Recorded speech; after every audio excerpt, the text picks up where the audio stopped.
DevOps versus SRE, two of the hardest job titles in tech.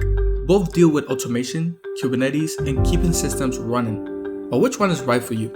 In this video, I'll break down the key differences and what kind of personality fits each role, how SRE and DevOps engineers work together in real-world teams, and which path might lead you to a higher pay or faster growth.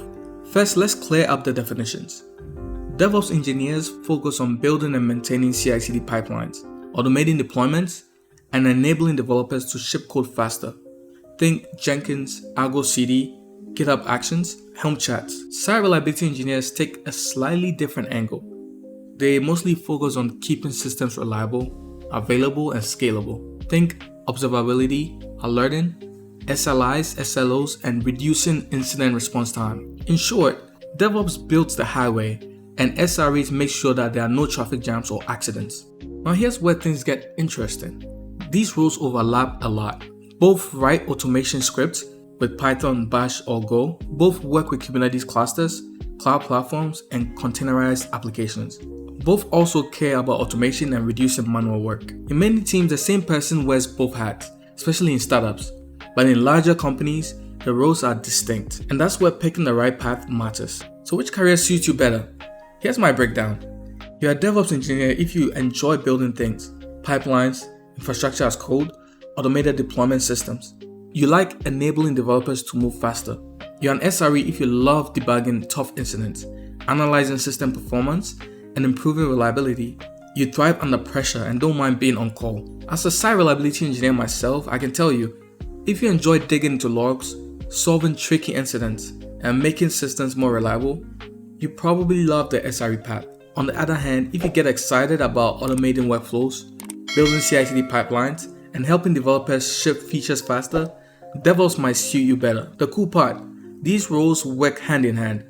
I focus on keeping systems stable and hitting our SLOs, while my DevOps teammates make sure that those new features keep rolling out every week. Together, we keep the system both fast and reliable. In real-world teams, SREs and DevOps engineers are like Batman and Robin. Here's an example.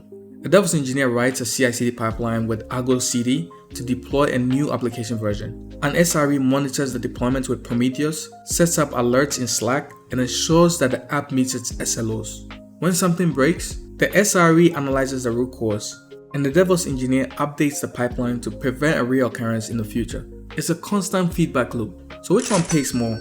In 2025, SRE roles often edge out DevOps slightly in large companies. Reliability is expensive, and companies pay top dollar to avoid downtime.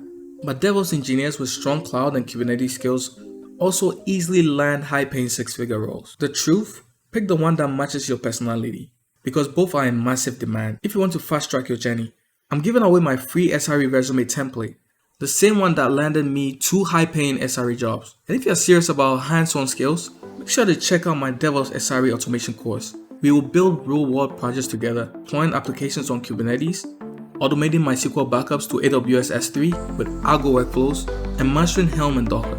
Grab the free resume and preview lessons, link in the description.